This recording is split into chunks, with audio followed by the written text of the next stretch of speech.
My name is Clara. I'm 29 years old, and as of yesterday, I'm a millionaire. My Aunt Matilda left me everything: $2.5 million in liquid assets, her sprawling historic estate, and her controlling shares in the company she built from the ground up. I was still submerged in the fog of grief when they appeared. My parents, the very same people who walked out on me 15 years ago without so much as a proper goodbye. They smiled as if not a single day had passed. "We're your guardians," my mother announced, her voice dripping with a sweetness I hadn't heard since I was a child. Then my lawyer stepped into the room, and the color drained from their faces, leaving them looking like ghosts. Before we delve into this unbelievable chapter of my life, I'd love to know where you're watching from, so drop a comment below. Hit that like button if you've ever had to navigate the treacherous waters of toxic family, and please subscribe to become part of our storytelling community. There was a time when my life was simple. Until I was 14, I lived in a modest 3-bedroom house with parents who, I believed, adored me. My father, Richard, was a sales manager at a car dealership, and my mother, Helen, taught 2nd grade at the local elementary school. We weren't wealthy, but we had what we needed. We had Friday nights with pizza and a movie rental. We had summer camping trips in a tent that was more patch than canvas. We had Christmas mornings that smelled of pine needles and warm cinnamon rolls. But there were warning signs, tremors beneath the surface that I was too young to interpret. The hushed, urgent arguments that would erupt behind their closed bedroom door, growing more frequent and more venomous. The clandestine phone calls my father would take on the back porch, his voice a low, desperate murmur, the overtime shifts that became more and more common, leaving him to come home reeking of stale cigarette smoke and cheap whiskey instead of the familiar scent of car wax. My father had always loved a casual poker night with his buddies. It seemed innocuous, a harmless way to unwind. But those friendly games slowly morphed into weekend excursions to Reno. One night, I overheard my mother weeping, her voice thin and frayed, pleading with him to stop before they lost everything. He promised he would, but promises to my father were like pocket lint, easily accumulated and just as easily discarded. My mother transformed too. Her radiant smiles faded into a permanent, weary frown. She began calling in sick to work, choosing instead to spend her days in her darkened bedroom, the curtains drawn tight against the world. Our refrigerator grew barren, and when I'd ask about groceries, she would snap at me to just make do. There were days she would just stare at me, her eyes tracing the lines of my face as if committing me to memory, before she'd burst into tears and retreat into the bathroom, locking the door behind her. I tried to be the perfect daughter. I maintained straight A's. I cleaned the house without being asked. I never once complained about wearing clothes until the seams were threadbare. I clung to the childish belief that if I could just be good enough, obedient enough, invisible enough, everything would magically return to the way it was. The day they vanished is etched into my memory with a chilling, surgical precision. It was a Tuesday in November, unseasonably frigid. I woke up on my own, late for school, because my mother hadn't come to rouse me. The house felt wrong immediately. The silence was too deep, the air too still. The door to their bedroom was wide open, a stark departure from her habit of keeping it shut on her bad days. Their closet doors were ajar, revealing a collection of empty hangers. Their dresser drawers were pulled out, containing nothing but a few forgotten socks. On the kitchen counter, I found a single sheet of paper, a note scrawled in my mother's familiar cursive. "Clara, we can't do this anymore. Your Aunt Matilda will take care of you. We're sorry." And just like that, 14 years of my life were condensed into 16 callous words. I called my mother's cell phone over and over, each unanswered ring a blow to my chest. I tried my father's number next, only to be met with the cold, automated message that it had been disconnected. I frantically searched for address books, emergency contact lists, any scrap of paper that could offer a clue, an explanation. I had only met Aunt Matilda a handful of times. She was my father's older sister, a formidable businesswoman who lived several states away. She had never married or had children, and from what my parents had said, she thoroughly disapproved of their lifestyle. I had no number for her, no address, no way of knowing if she was even aware of what my parents had done. I spent that first night utterly alone, paralyzed by the fear of telling anyone. What if they sent me to a foster home? What if my parents came back and I wasn't there? I subsisted on stale cereal and cried myself to sleep on the living room sofa, my eyes fixed on the silent telephone. On the second day, our landlord came knocking, his voice loud as he demanded the overdue rent. When I explained my parents were away, his eyes narrowed with suspicion, and he muttered something about calling social services. By the third day, I broke down and called my school counselor, who immediately contacted Child Protective Services.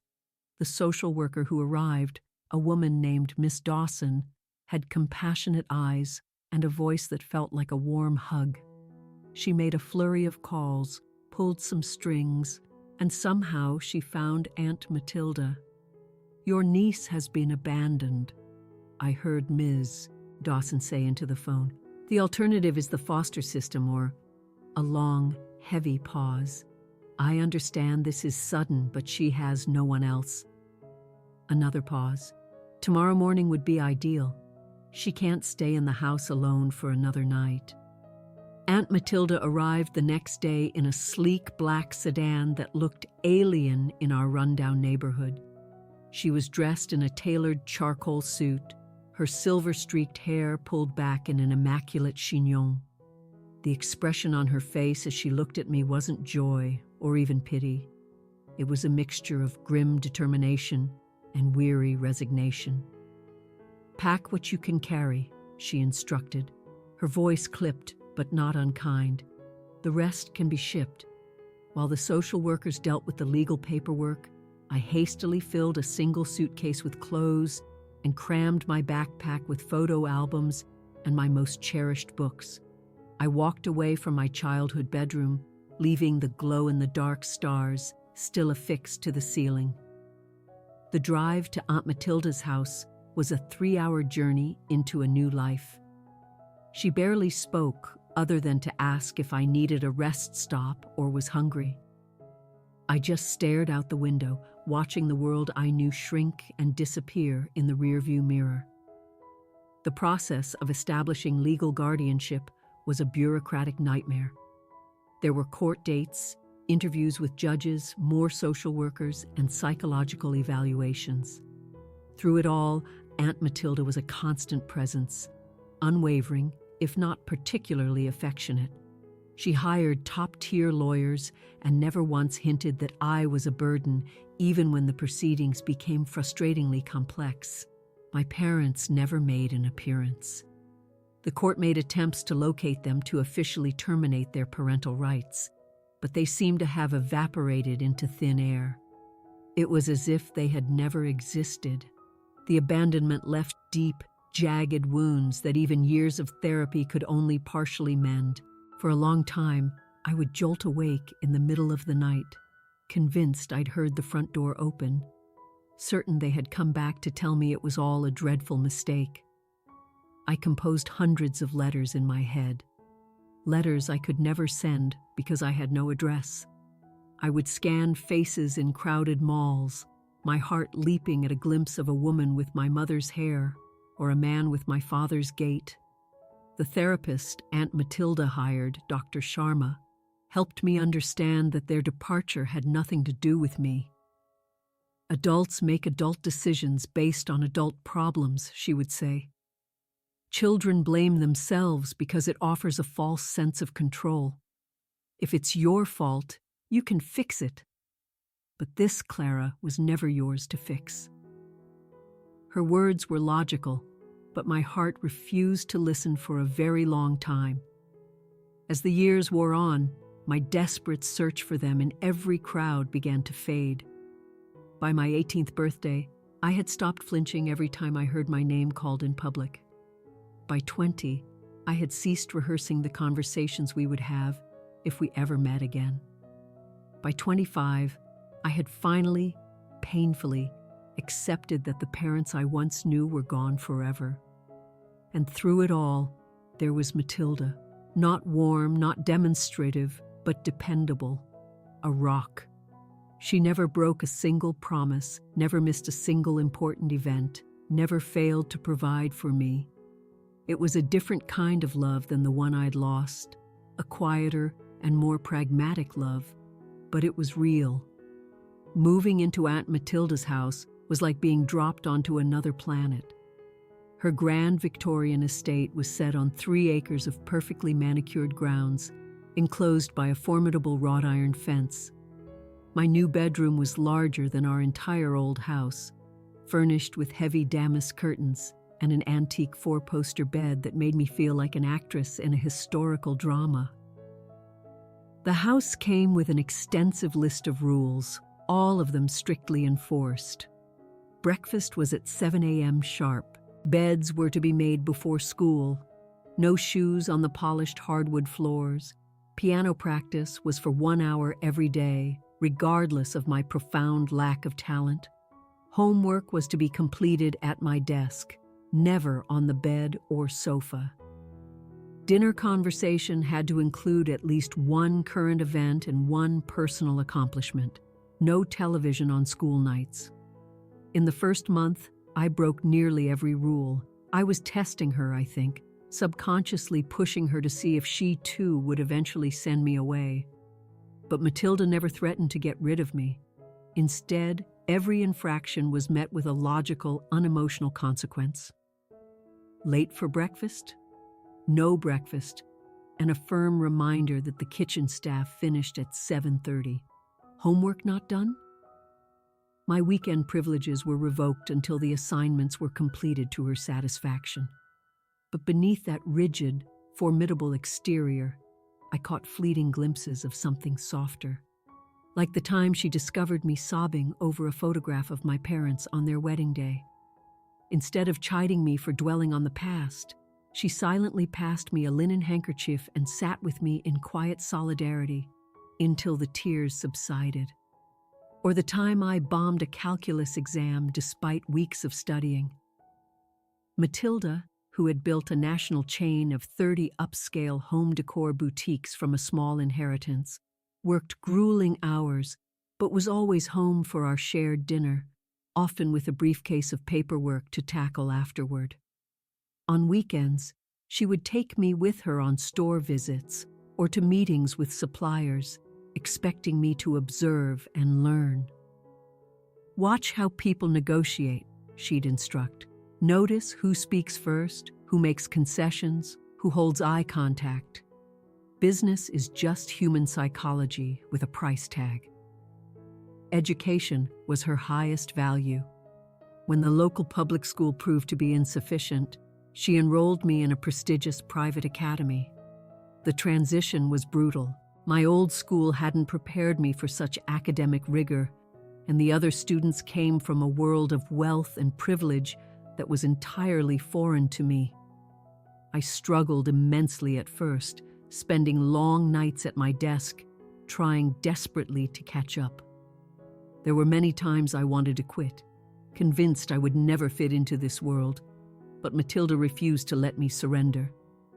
"Your circumstances changed through no fault of your own," she told me one night, finding me crying over a page of incomprehensible geometry proofs. "But your response to those new circumstances is entirely up to you. You can seize this opportunity, or you can squander it. The choice is yours, but I should warn you, I don't invest in lost causes." It wasn't the comforting hug I craved. but her blunt pragmatism was exactly what I needed. I used my allowance to hire a peer tutor and started a study group. By my junior year, I was on the honor roll. College applications introduced a new source of friction. I wanted to go to a state university with my friends, but Matilda insisted I apply to more elite institutions.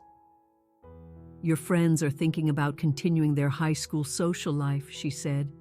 "You need to think strategically about your future." Our most significant argument erupted over this. I accused her of trying to micromanage my life. She retorted that I was letting fear of the unknown sabotage my potential. "I never asked to be your pet project," I yelled. "And I never asked to be your guardian," she replied, her voice dangerously calm. "Yet, here we are.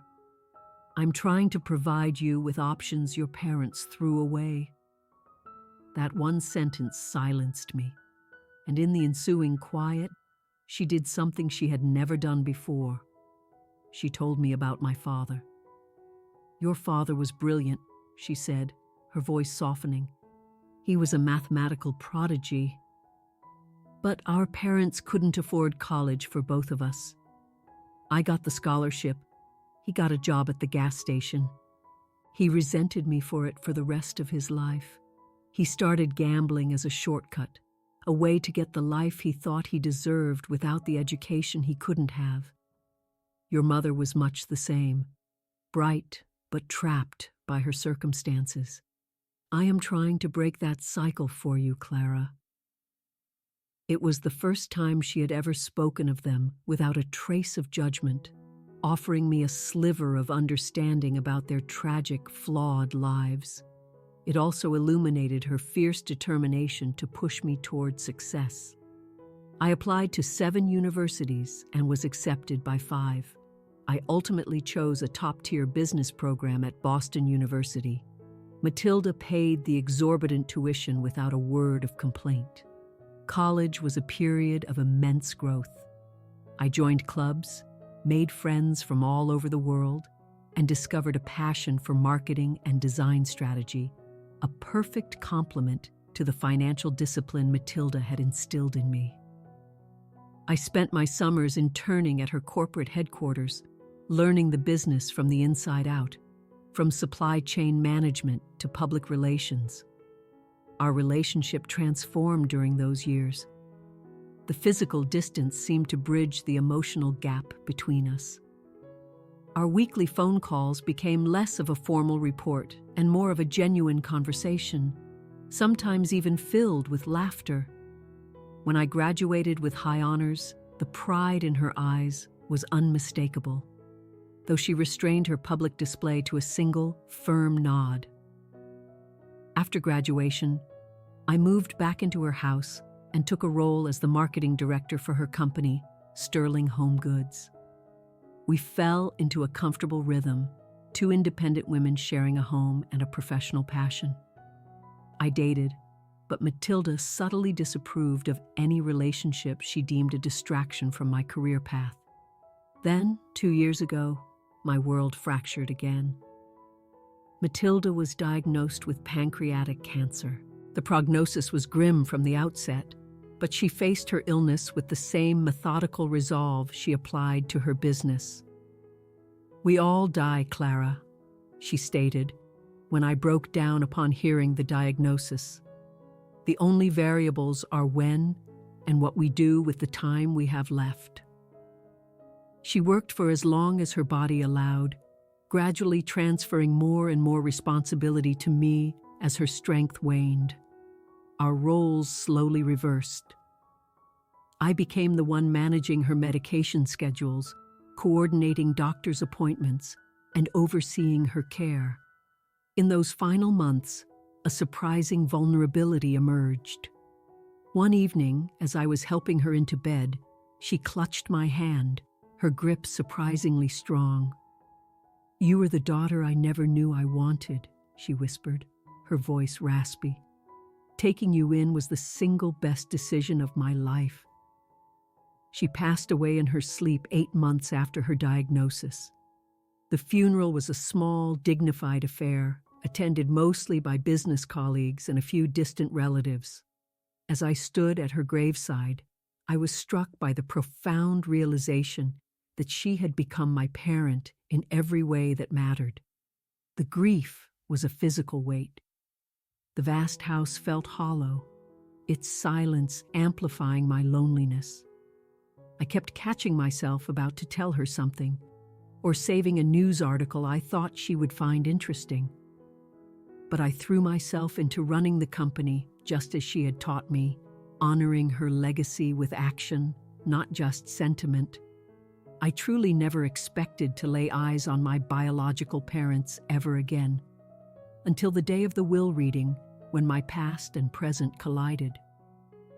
3 weeks after the funeral, I received a letter from Arthur Finch, Matilda's lawyer of over 30 years. The reading of the will was scheduled for the following Tuesday at his downtown office. The letter stated that all interested parties would be in attendance, but I assumed that meant myself and perhaps a few charitable organizations. Finch was an impeccably dressed man in his 70s, with a full head of white hair and classic wire-rimmed spectacles. He tended to peer over rather than through. His office, paneled in dark mahogany and smelling of old leather and paper, felt like a sanctuary of secrets. I arrived early, dressed in a conservative navy suit Matilda would have approved of. Finch greeted me with somber condolences before informing me that we were waiting on a few other people. I sat in a plush leather armchair trying to read a financial journal, but the words blurred together. Then the office door opened, and I looked up, expecting to see a senior executive from the company. Time seemed to freeze. Standing in the doorway were the two people I had spent half my life trying to forget. My parents. My father had aged terribly. His once dark hair was now thin and completely gray.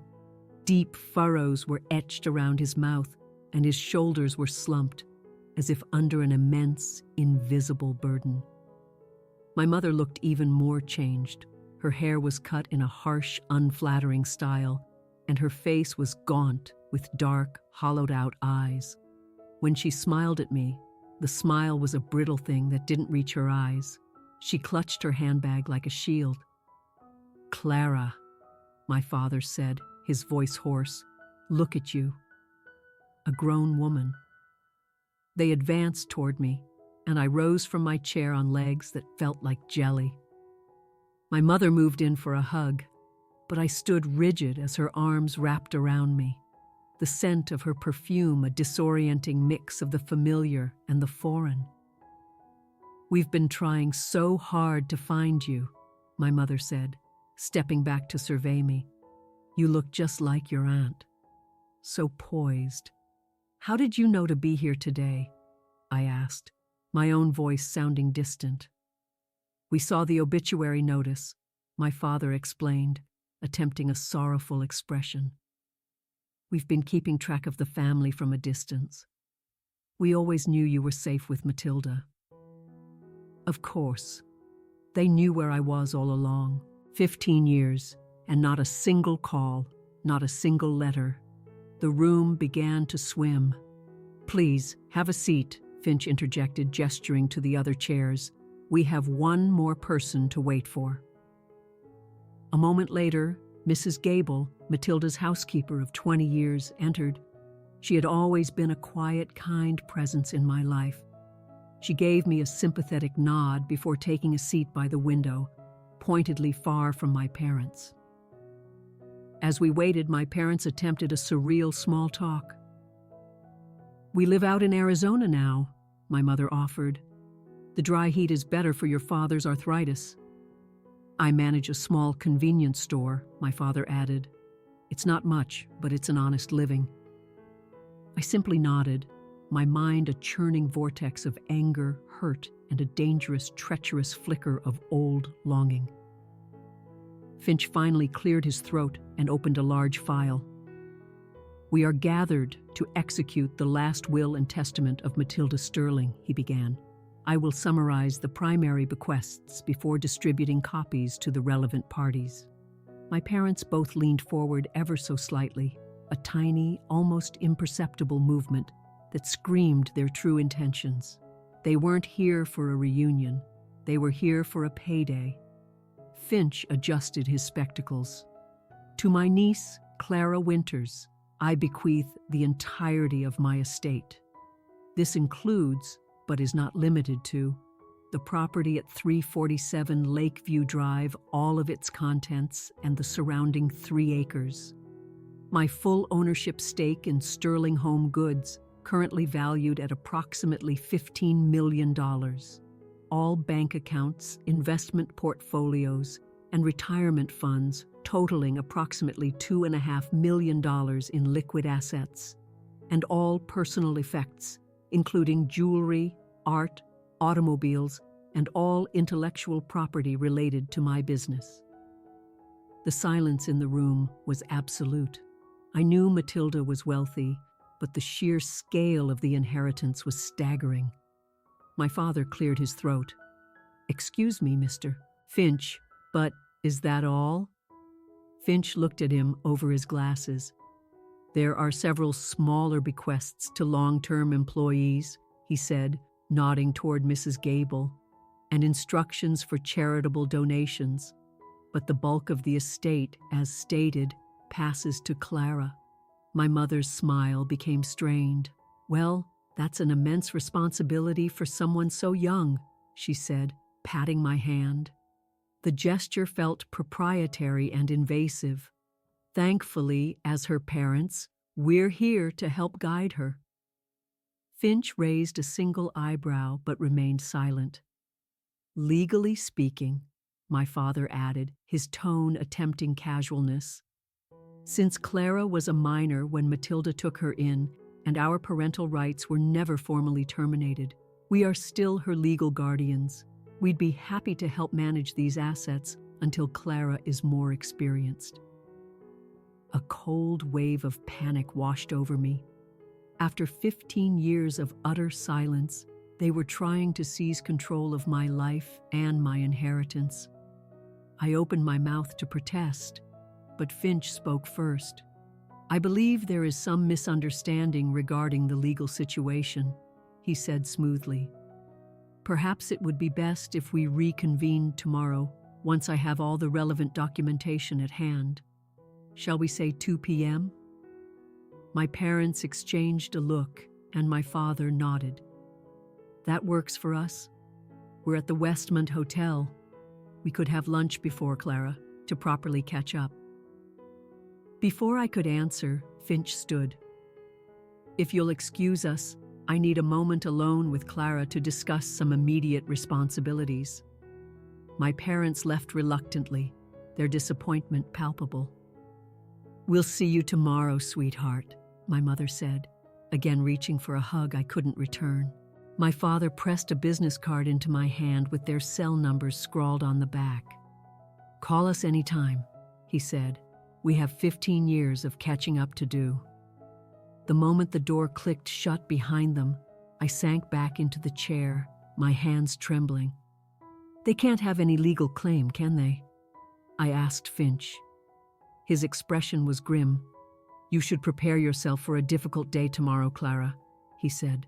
"Your aunt anticipated this. I just need time to assemble her contingency plans." As I was leaving, Mrs. Gable squeezed my shoulder. "Your aunt was a very wise woman," she said softly. "Trust that she would never leave you unprotected."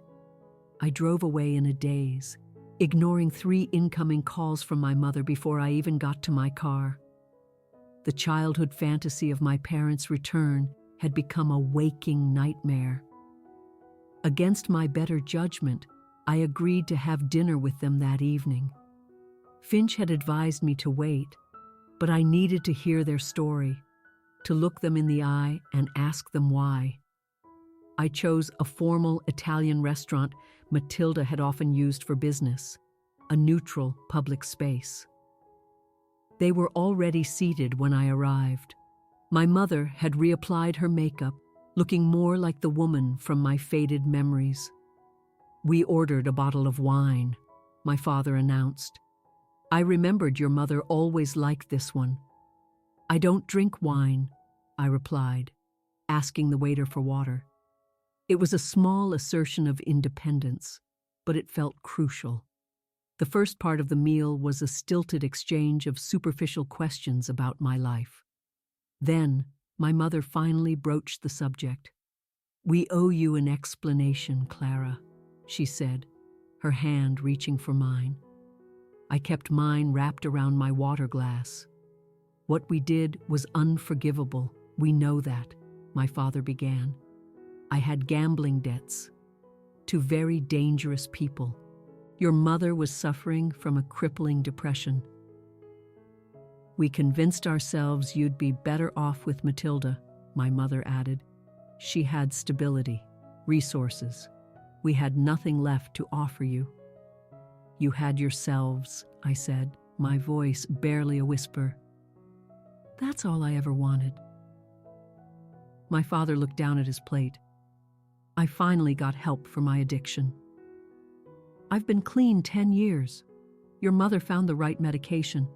We built a new life, a simple one."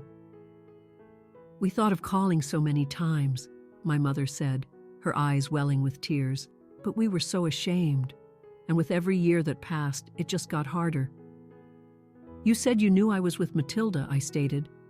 "How?" They shared a look before my father answered. "We called social services after about 6 months. They confirmed you were with family and thriving. We checked in that way every few years." The thought that they had made these detached, anonymous inquiries to assuage their own guilt without ever once trying to speak to me made me feel sick. "We have regretted it every single day," my mother insisted, a single tear tracing a path down her cheek. "Seeing you now, so successful, it breaks my heart that we missed it." The waiter's arrival with our food provided a brief respite. As soon as he left, my father changed tack. "Matilda did right by you," he said, "and now she's left you set for life." "That house alone must be worth a fortune," my mother mused. "It's all so overwhelming for one person." "I've been helping run the company for years," I said flatly. "Of course," my father said soothingly, "but being an employee is different from being the owner. The legal complexities, the tax burden, estate taxes can be brutal without expert guidance," my mother chimed in. I watched them, a tag team of feigned concern and emotional blackmail. "We could help you," my father offered. "That's an interesting offer," I remarked, "from someone who lost his family over gambling debts." He winced. "Those mistakes taught me what not to do." My mother leaned in. "We have a small condo in Phoenix. We have a second mortgage. Medical bills have been piling up." "What exactly are you asking for?" I asked bluntly. They seemed taken aback by my directness. "We're not asking for anything," my father said unconvincingly. "We just want to be in your life. Though if you felt you could help your parents get back on their feet," my mother added quickly, $100,000 would change everything for us. It would pay off the mortgage and the medical debt." I leaned back, a cold clarity washing over me. $100,000? And what about my debt? I asked. The 15 years of therapy bills? The nightmares? The hole you left in my life? What's the price for that? My mother's tears flowed freely now. "Money can't fix that, Clara. We just want a chance to be a family." "A family that starts with a wire transfer," I noted. My father's expression hardened. "You have to understand that fortune came from our family. Our parents gave Matilda the seed money for her business. I got nothing." "So you feel entitled to it," I clarified. "Not entitled," he corrected. "Just included. We're your parents, Clara. Blood is blood." I thought of Matilda, who had shown me through unwavering action what being a parent truly meant. "Yes," I agreed. "Blood is blood." but actions are everything. The rest of the dinner was more of the same. By the time we left, they had casually mentioned several other debts and floated the idea of me giving them salaried positions at the company. As my mother hugged me outside, she whispered, "Think about what family really means, sweetheart." When I got home, there was a message on my voicemail from an unknown number. "Miss Winters, my name is Sandra Kelly. I was a loan officer at First National Bank 15 years ago. I saw the obituary for Matilda Sterling and I felt I had to call. Please call me before you make any decisions regarding your parents. There are things you need to know." I didn't sleep that night. Instead, I went to Matilda's study, now my study, and began searching through her immaculate files. In a locked drawer I'd never opened, I found a thick file labeled with a single word, Winters. Inside was a history I never knew existed. I arrived at Arthur Finch's office the next day, armed with the contents of Matilda's secret file. My parents were already there, this time with a slick-looking man who introduced himself as their attorney. "Just a formality," my father said with a strained smile. Finch's demeanor was formal and resolute. His assistant wheeled in a cart laden with file boxes. "Before we begin," Finch said, "I should clarify that I am the executor of Matilda's estate, and as per her instructions, I am also serving as Clara's legal counsel." Their lawyer puffed out his chest. "My clients are here as Clara's legal guardians, to ensure these substantial assets are managed responsibly." Finch nodded. "An interesting position. Let's review the history, shall we?" He opened the first file. "When Clara came into Matilda's care, temporary guardianship was granted. The court documented numerous attempts to contact you both. We were moving around a lot," my mother mumbled. "Indeed," Finch said. "After 6 months, the court scheduled a permanent guardianship hearing. Notices were published. Interestingly, a man named Louis Barker appeared on your behalf with signed affidavits from both of you consenting to the permanent transfer of guardianship to Matilda Sterling." My parents exchanged a flicker of a glance. "We never authorized anyone," my father blustered. "Those signatures were forged." "Miss Sterling was concerned about that as well," Finch said, opening another file. "So she hired a private investigator. He located you both in Reno. Mr. Winters at the blackjack tables and Mrs. Winters working as a cocktail waitress. When questioned, you both explicitly confirmed your wish to terminate your parental rights." The color drained from my mother's face. "Furthermore," Finch continued, "the investigator documented a payment of $15,000 from Mr. Barker to Mr. Winters the day after the affidavits were filed. That was an unrelated debt," my father stammered. "Miss Sterling continued to monitor your situation annually," Finch said, his voice like ice. "I have 15 years of reports documenting chronic gambling, multiple evictions, and frequent contact from collection agencies." He slid a new report across the table to me. "Most significantly, however, Matilda left this letter to be opened only under these exact circumstances." He handed me a sealed envelope. My name was written on it in Matilda's elegant script. I broke the seal and began to read aloud, my voice surprisingly steady. "My dearest Clara, if you are reading this, it means your parents have reappeared. This is not a coincidence. Over the years, I have documented their many attempts to extort money from me using you as leverage." My mother gasped, but I kept reading. "6 months after you came to me, your father demanded $50,000 to not contest the guardianship. I paid it, fearing a court battle would traumatize you further. He returned 3 years later for more. I refused. When you were 16, your mother called, claiming she had cancer and needed money for treatment. My investigator confirmed this was a lie. When you were accepted to college, They contacted you, asking for tuition money to rebuild their lives. I blocked the communication to protect you. I looked up, my vision blurry with tears. The room was deathly quiet. I turned to the final page. What they don't know is that the guardianship was converted to a legal adoption when you turned 16. You have been my legal daughter since that day.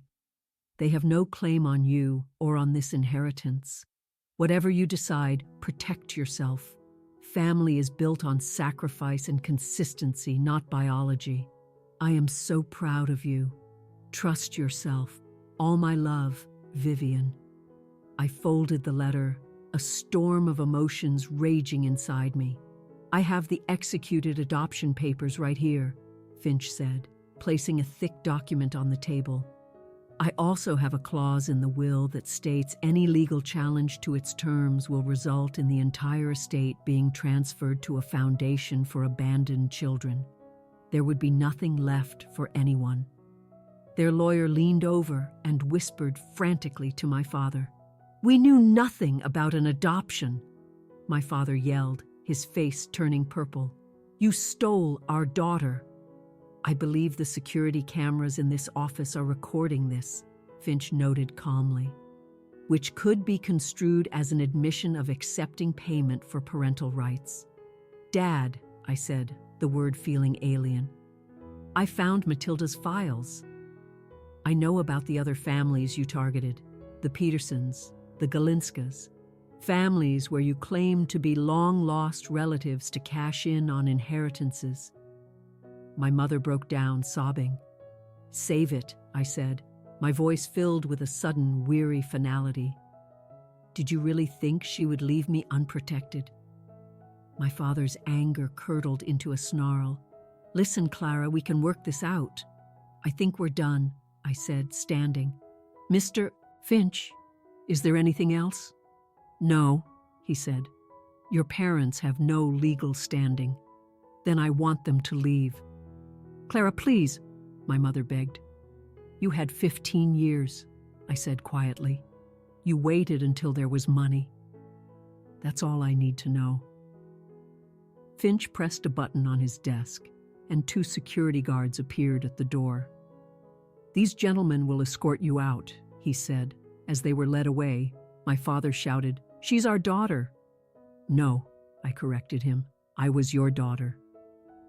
Now I am Matilda's." After they were gone, Finch sat beside me. "I should also tell you, Clara, that I'm your godfather. Matilda asked me when she adopted you. I promised I would always look out for you."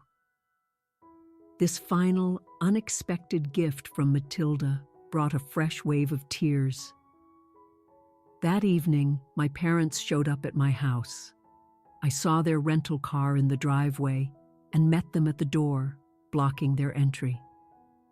"A restraining order has been filed," I said calmly. "You can't be here." "We are your parents," my father yelled, pushing past me into the foyer. "You owe us a conversation." "I owe you nothing," I replied, "but I will give you 5 minutes." "Why are you so cold?" my mother cried. "We made a mistake, but we're trying to make it right." "By trying to take my money?" I countered.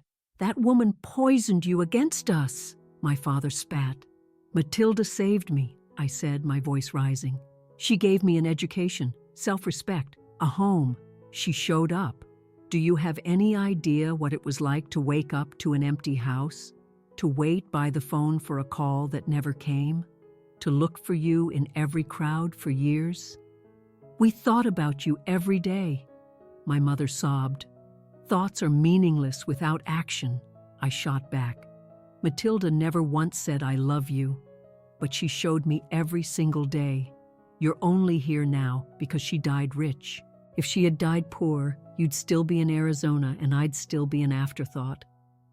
A patrol car, which Finch had arranged for, pulled into the driveway, its lights flashing. "That's the police," I said. "You need to leave." "This isn't over," my father threatened, grabbing my arm. "We can ruin her precious reputation."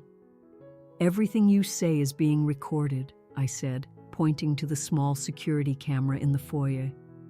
Matilda installed them after your first extortion attempt. He dropped my arm as if it were on fire. Come on, he muttered to my mother. She's not worth the trouble. As they left, my mother turned back.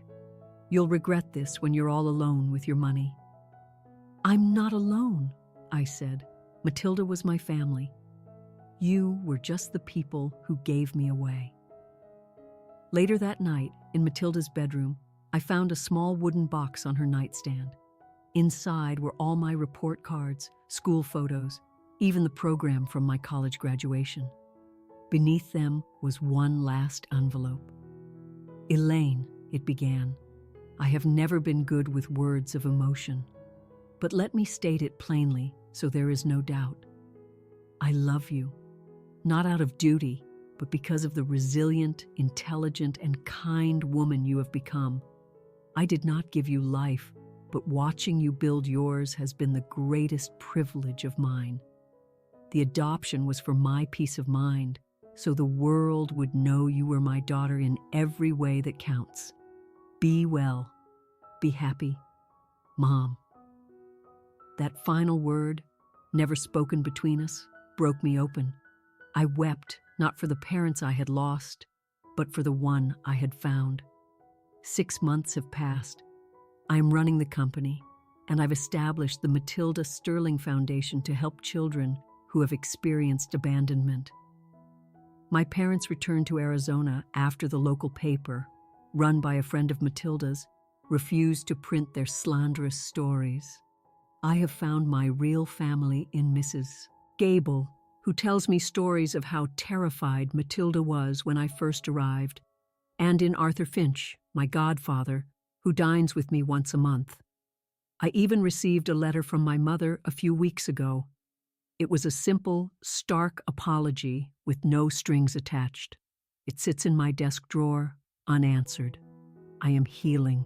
I am building a life on the foundation Matilda gave me, a foundation not of money, but of integrity, resilience, and the profound truth that family is not about blood. It is about who shows up. It is about who stays. Have you ever had to redefine what family means to you? Do you believe blood connections demand forgiveness, or is respect something that must be earned? I would be honored to read your thoughts in the comments below. If my story resonated with you, please give it a like and subscribe to our channel for more stories of real-life resilience. And if you know someone who is struggling with their own family situation, please share this video with them. Thank you for listening. And remember, sometimes the family we choose is the one that truly heals us.